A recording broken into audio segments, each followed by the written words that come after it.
போலி மருத்துவர்களை தான் உருவாக்குது. தமிழ்நாட்டில் எத்தனை பேர் மால் ப்ராக்டிஸ் பண்ணி பிடிபட்டாங்கன்னு உங்களுக்கு தெரியும். ஹெட்ஃபோன் வச்சு எழுதுறதுலாம் உங்களுக்கு தெரியும். வட இந்தியாவில் இப்போ கைது பண்ணப்பட்டிருக்காங்க. நீட் தேர்வு போலி மருத்துவர்களைத்தான் உருவாக்குகின்றது என உயிர் தமிழுக்கு திரைப்படம் தொடர்பான நிகழ்ச்சியின் போது ஊடகங்களுக்கு கருத்து தெரிவித்த நாம் தமிழர் கட்சியின் தலைவர் சீமான் அவர்கள், இயக்குனர் அமீர் நடிப்பில் உருவாகியிருக்கும் உயிர் தமிழுக்கு திரைப்படம் தொடர்பான நிகழ்ச்சி சமீபத்தில் சென்னையில் நடைபெற்றது. இதில் கலந்து கொண்ட நாம் தமிழர் கட்சியின் ஒருங்கிணைப்பாளர் சீமான் அவர்கள் நீட் தேர்வு குறித்து கருத்து தெரிவித்திருந்தார். இது தொடர்பாக பேசிய அவர், நீட் தேர்வு போலி மருத்துவர்களைத்தான் உருவாக்குகின்றது. நீட் தேர்வில் முறைகேடு செய்து சமீபத்தில் கூட 50க்கும் மேற்பட்ட வட மாநிலத்தவர் சிக்கினார்கள். அப்போ நீங்கள் போலி மருத்துவர்களை உருவாக்குகின்றீர்களா?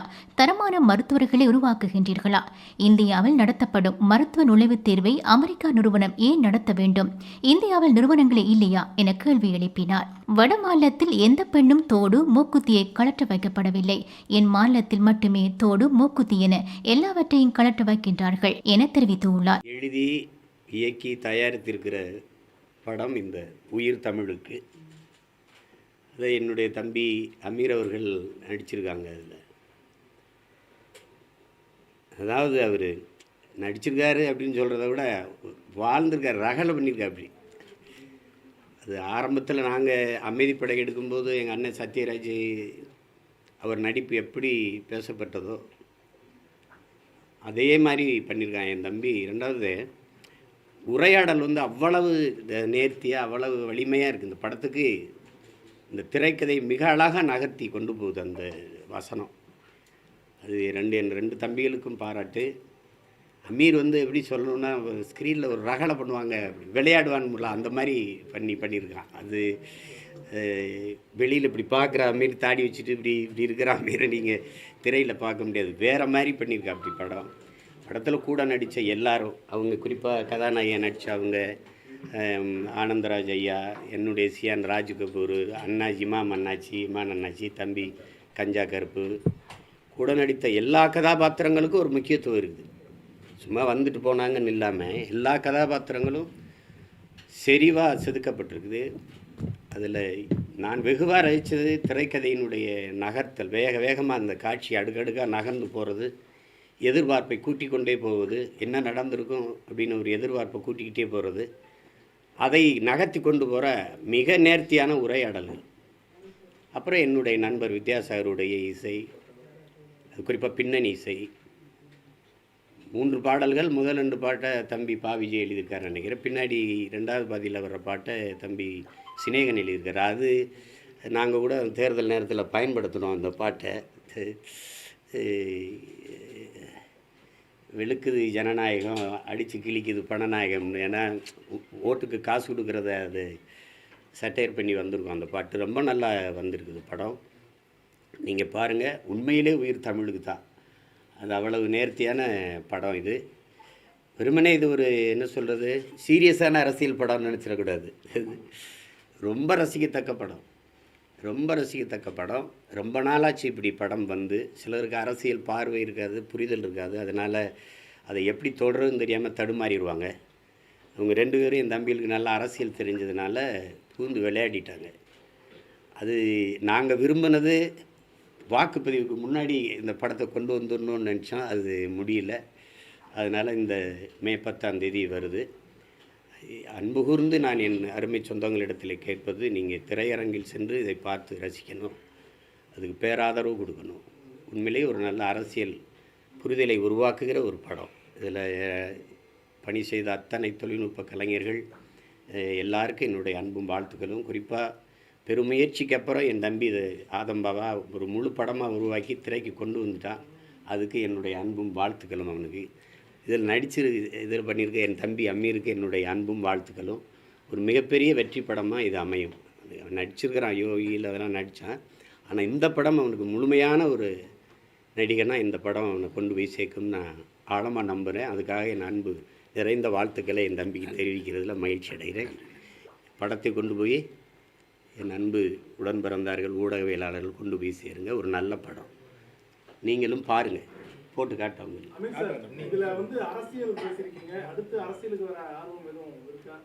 அவர் அரசியலில் தான் இருக்கார். நான் அவர் கூட தான் இருக்கேன். அரசியலில் தான் இருக்கார். தேர்தலில் நிற்கிறதா அரசியல்னு நீங்கள் நினைக்கக்கூடாது. மக்கள் பிரச்சனைக்கு யார் முதல்ல முன்னு நிற்கிறானோ, குரல் கொடுக்குறானோ, அதுவெல்லாம் அரசியல் தான். அரசியல்னா என்னன்னு நினைக்க சொல்லுங்கள். என்ன எல்லோரும் கூட்டமாக இருக்கிறீங்க அப்படின்னு கேள்வி கேட்குறீங்கள, அதுவே அரசியல் தான். அதை தான் ஒவ்வொரு மனிதனின் ஒவ்வொரு வார்த்தையிலும் அரசியல் பிறக்குதுங்கிற. அவன் சொல்கிறான்ல, சேகுவர சொல்கிறான்ல, பசியோடு இருந்தான் ஒருத்தன், உணவு கொடுத்தேன், என்னை மனிதாபிமானின்னாங்க. ஏன் அவனுக்கு உணவு கிடைக்கலன்னு கேட்டேன், என்னை கம்யூனிஸ்ட்டுன்ட்டாங்க. இதுதான் கதை. நாங்கள் கேட்குறோம்ல, ஒவ்வொரு நாளும் கேள்வி கேட்குறோம்ல, அதுதான். அதனால் அவர் அரசியலில் தான் இருக்கார்.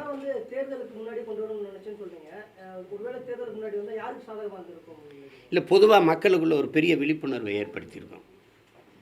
அது பொதுவான பார்வை. நீங்கள் இந்த அதுக்கு தம்பி சினேகனுடைய ஒரு பாட்டே உங்களுக்கு போதும். நம்ம செய்கிறோம், எதனால் என்ன பொறுப்புணர்வோடு நம்ம வாக்கு செலுத்தணும் அப்படின்னு இருக்குல்ல, அதை உணர்த்தி இருக்கும். அதுக்கு சின்ன ஒரு அரசியல் விழிப்புணர்வை ஏற்படுத்தியிருக்கும்னு நான் உறுதியாக நம்பினேன். அதுக்காக 2 தம்பிகள்கிட்டையுமே நான் அழுத்தினேன், எப்படியாவது தேர்தலுக்கு முன்னாடி கொண்டு வர முடியுமா, பாருன்னு. சூழல் அமையல.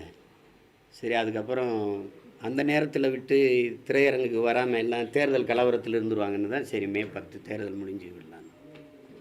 இந்த படத்துடைய ட்ரெய்லரில் பார்த்தீங்கன்னா தமிழக விடுதலை புலிகளுடைய தலைவர் பிரபாகரனுடைய ஃபோட்டோஸ்லாம் வந்துருந்தது. அவருடைய ஃபோட்டோஸ் வரணுன்ட்டு நீங்களும் நிறைய போராடி இருக்கீங்க. அந்த ஒரு ட்ரெய்லர்லேயே அந்த அவருடைய ஃபோட்டோ அதை நறுக்க முடியல. ஏன்னா முன்னாடி அண்ணா கூட எம்ஜிஆர் அவர்கள் இருக்கிறதும், அப்புறம் எம்ஜிஆர் அவர்கள் எங்கள் அண்ணா கூட இருக்கிறதையும் வார்த்தையாக சொல்லி ஒப்பிட்டு வந்துட்டதுனால தொட முடியல. அவங்களுக்கு புரியுதுன்னு நினைக்கிறேன். இல்லைன்னா தூக்கிடுவாங்க. ஒன்று எடுத்துட்டாங்க, சீருடையோடு இருந்த ஒன்றை எடுத்துட்டாங்க, இதை எடுக்க முடியல. ஏன்னா அவர் சீஃப் மினிஸ்டர் தமிழ்நாடு, எங்கள் அண்ணன் சீருடை இல்லாமல் அப்படி நிற்பார், அதனால் எடுக்க முடியல. அதுக்கப்புறம் தானே எல்லா பிரச்சனைகளும். அப்போ அது முதலாக அவரை சந்தித்த போது எடுத்த படம் அது. எம்ஜிஆர் அவர்களை சந்தித்த போது அது தூக்க முடியல. அதுக்கு திரையில் என்ன வரவேற்பு இருக்குதுன்னு நீங்கள் பார்ப்பீங்க. அந்த பதிவு வரும்போது எவ்வளவு ஆரவாரம் இருக்குதுன்னு தெரியும் உங்களுக்கு.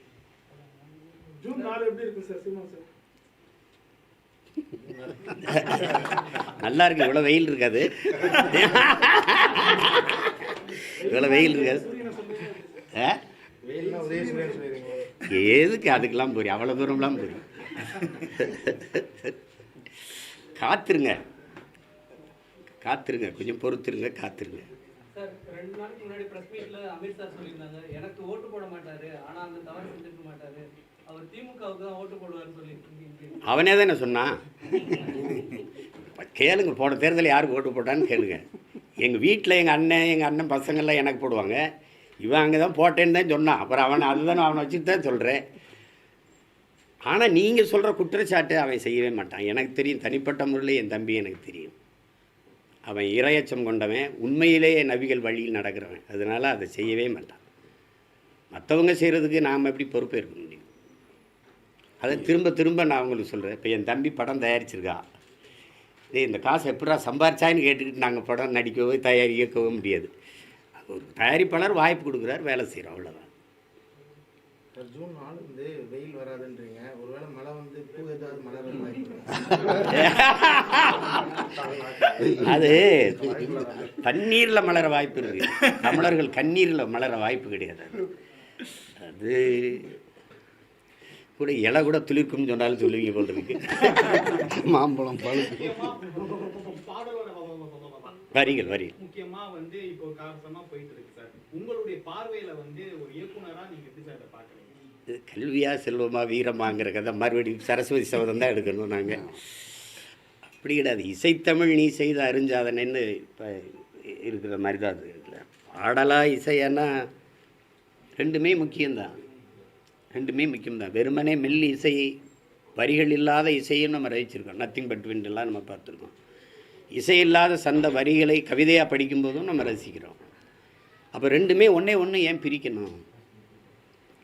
மொழி உடல்னா இசை உயிர்னு வச்சுக்கிறோங்க, அப்படி வச்சுக்கிறோங்க. ஒரு மூச்சுன்னு வச்சுக்கிறோங்க. அதை போட்டு எதை பிரிச்சுக்கிட்டு இருக்கணும்? 2 தகப்பங்களுக்குள்ளே இருக்கிற மோதலுக்குள்ளே பிள்ளைகளை கொண்டு இழுத்து விடக்கூடாது.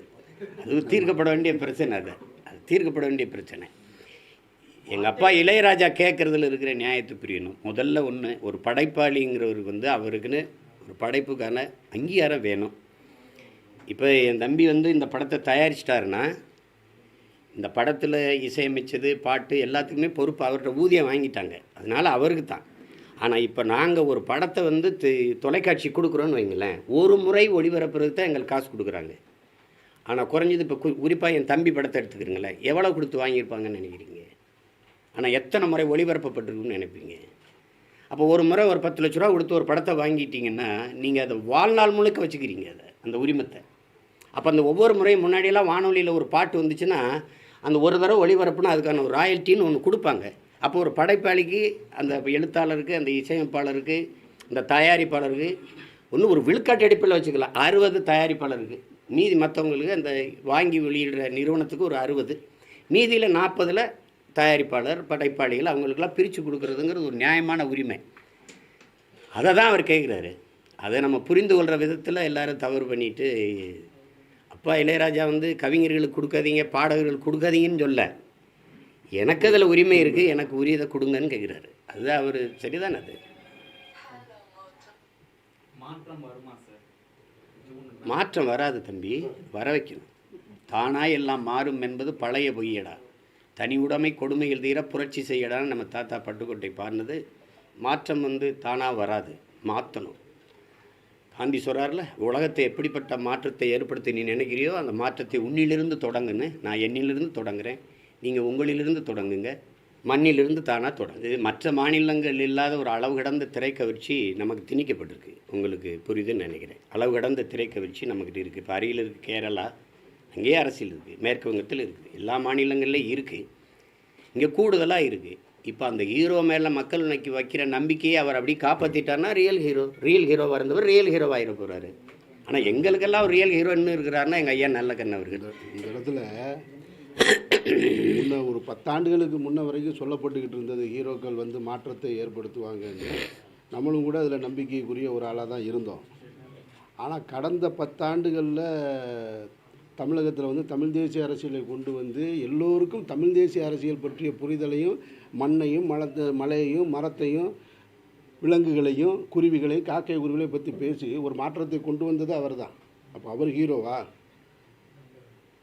அவர் ஒற்றை மனிதனாக தான் கிட்டத்தட்ட 30 லட்சம் வாக்குகளை பெற்று கொண்டு வந்து மாற்றத்தை ஏற்படுத்தியிருக்கார். அந்த 30 லட்சம் வந்து அதிகாரத்தை பிடிக்கிற வாக்குகளாக இன்னும் மாறலையே தவிர அவர் மாற்றத்தை தொடங்கிட்டார் 10 வருஷத்துக்கு முன்னாடியே. ஸோ களத்தில் இனி போகிற காலகட்டத்தில் அவர் சொல்கிற மாற்றம் வருமா, ஹீரோக்கள் சொல்கிற மாற்றம் வருமானதை பொறுத்து தானே பார்க்க முடியும். யார் கடைசி வரைக்கும் மக்கள் பக்கத்தில் நிற்கிறாங்கன்றதை வச்சு தானே முடிவு எடுக்க முடியும். என் தம்பி சொல்கிறதுல இருக்கிறத நீங்கள் ஆழ்ந்து கவனிக்கணும். தனி மனிதனில் இல்லை மாற்று, முன்வைக்கிற தத்துவத்தில் தான் மாற்று.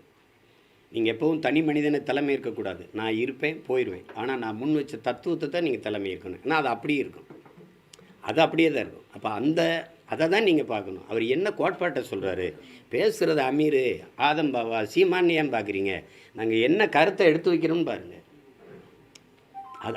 அதை பாருங்கள். அந்த கருத்து ஆக சிறந்ததாக இருக்குன்னா ஏற்கிறதா எதிர்க்கிறதாங்கிறது அப்புறம் விவாதிங்க. அதுதான் சரியா. வார்த்தையில் இருக்கிற மாற்றம் நாளைக்கு வந்து வாழ்க்கையில் வரும், அது வரலாறாக மாறும். தம்பி லாரன்ஸு போது அவர்கிட்ட ஒரு ஈடுபாடு இருக்குது, சமூக அக்கறை இருக்குது. அதுக்கு நான் எப்போவுமே அவருக்கு வாழ்த்துவேன். மாற்றத்தை தம்பி நிகழ்த்துவதற்கு நாங்கள்லாம் அவருக்கு உறுதுணையாக இருப்போம். அவர் நிறைய செய்கிறாரு, நீங்கள் கவனிப்பீங்கன்னு நினைக்கிறேன். அவர் நிறைய செய்கிறாரு. அப்போ அதை வந்து செய்யும்போது மாற்றம்ங்கிறது இங்கே வெறும் சொல்லல்ல, செயல்னு நாங்கள் திரும்ப திரும்ப சொல்லிக்கிட்டு இருக்கிறது காரணம் அதுதான். அந்த தம்பி தொடங்கின மாதிரி நீங்களும் உங்களுக்குள்ளே அந்த சிந்தனை வரணும், அவருக்குள்ளே வரணும், அவருக்குள்ளே வரணும். அப்படி வரும்போது நிறைய கேள்விகள் பிறக்கணும். கேள்விகள் பிறக்கும்போது தான் பதில் தேடல் வரும். தேடல் வரும்போது தான் ஒரு தெளிவு வரும். அதில் கேட்குறதுக்கே அஞ்சிக்கிட்டு பயந்துக்கிட்டு இருந்தோம்னா கஷ்டமாயிரும். அப்புறம் இதுலேருந்து தெரியுதா நீட்டையே நாங்கள் வேணாம்னு வெறுக்கிறோன்ட்டு. நீட்டை ஆதரித்த பெருமக்கள்கிட்ட தான் நீங்கள் இந்த கேள்வியை கேட்கணும். நான் திரும்ப திரும்ப உங்ககிட்ட கேட்குறேன், போலி மருத்துவர்களை தான் உருவாக்குது. தமிழ்நாட்டில் எத்தனை பேர் மால் ப்ராக்டிஸ் பண்ணி பிடிபட்டாங்கன்னு உங்களுக்கு தெரியும். ஹெட்ஃபோன் வச்சு எழுதுறதுலாம் உங்களுக்கு தெரியும். வட இந்தியாவில் இப்போ கைது பண்ணப்பட்டிருக்காங்க, 50 பேருக்கு மேலே கைது பண்ணப்பட்டிருக்காங்க. அப்போ நீ போலி மருத்துவரை உருவாக்குறியா, தரமான மருத்துவரை உருவாக்குறியா? கேள்விக்கு பதில் சொல்லுங்கள் என் உடன் பிறந்தார்களே. இந்திய நாட்டின் மருத்துவ மாணவர்கள், தரமான மருத்துவ மாணவர்களை உருவாக்க அமெரிக்காவில் இருக்கிற ஒரு தனியார் நிறுவனத்திற்கான தேவை என்னன்னு சொல்லு. ப்ரோமெட்ரிக்குங்கிற அமெரிக்க நிறுவனத்துக்கு தேவை என்ன? இந்தியாவில் தரமான மருத்துவரை உருவாக்கி கொடுக்க. ஏன் நீ அவன்கிட்ட கொடுக்குற ஒரு தேர்வை கூட ஒரு மாணவனுக்கு நடத்த முடியாது அவனால்? வட இந்தியாவிலலாம் எந்த பெண்ணுக்கு தோடை கழட்டி மூக்குத்தியை கழட்டி நீங்கள் பார்த்துருக்கீங்க? ஆனால் என் மாநிலத்தில் மட்டும்தான் தோடு மூக்குத்திக்குள்ளே விட்டு கொண்டு வர முடியும்னு சொல்கிறேன். நீங்கள் இவிஎம் எந்திரத்துக்குள்ளே ஒன்றும் பண்ண முடியாதுன்னு சொல்கிறீங்க. ரெண்டையும் நீங்கள் தான் சொல்கிறீங்க. துப்பட்டாவை கலட்டுறீங்க, உள்ளாடை கலட்டுறீங்க, தலைமுடியை விரித்து போடுறீங்க. எங்கள் பிள்ளைய தேர்வு எப்படி எழுதும்?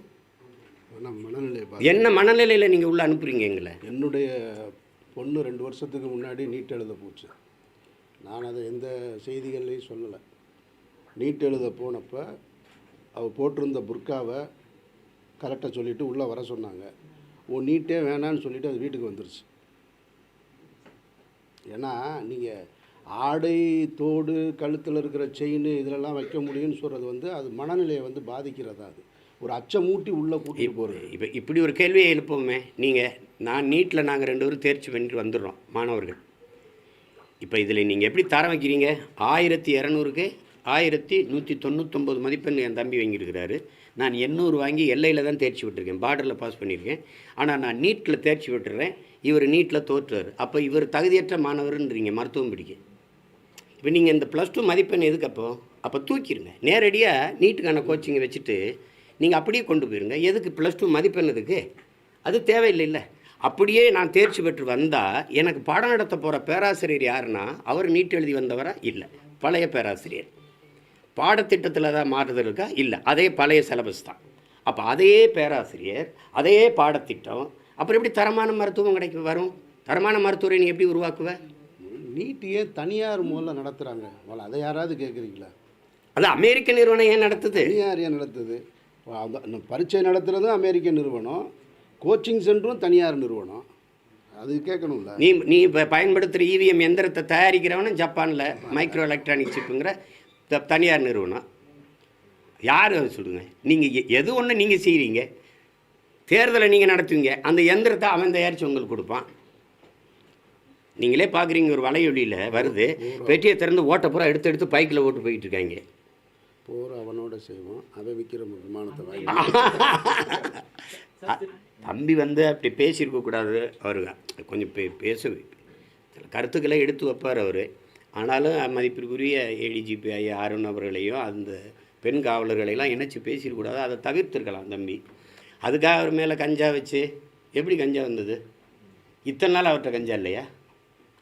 இத்தனை நாள் கஞ்சா இருந்ததா? திடீர்னு வந்துருச்சா அவர்கிட்ட? வச்சது யார்? அந்த அளவு அதிகமாக சொல்கிறாங்க சார். முதல்ல 400 கிராம், நாங்கள் இப்போ 3 கிலோ 30 கிலோ வரைக்கும் கூட வர சரியாக இருக்குது. இப்போ சவுக்கு சங்கருங்கிறத கஞ்சா சங்கர் ஆகிறதுக்கு வேலை நடத்துவாங்க அவங்க.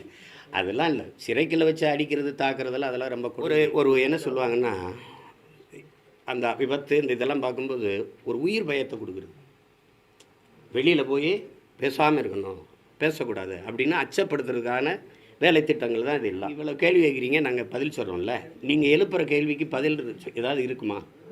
அப்புறம் எப்படி சந்திப்பாங்க? 10 ஆண்டு கால ஆட்சியில் ஒரு சாதனையை கூட சொல்லி, ஒத்த சாதனையை சொல்லி ஓட்டு கேட்க முடியாத பிரதமர் எப்படி பிரஸை மீட் பண்ணுவார்? எப்படி மீட் பண்ணுவார் சொல்லுங்கள்? பணம் செல்லாதுன்னு நீங்கள், அதுக்கு நீங்கள் சொன்ன காரணங்களில் ஏதாவது ஒன்று நடந்திருக்கா?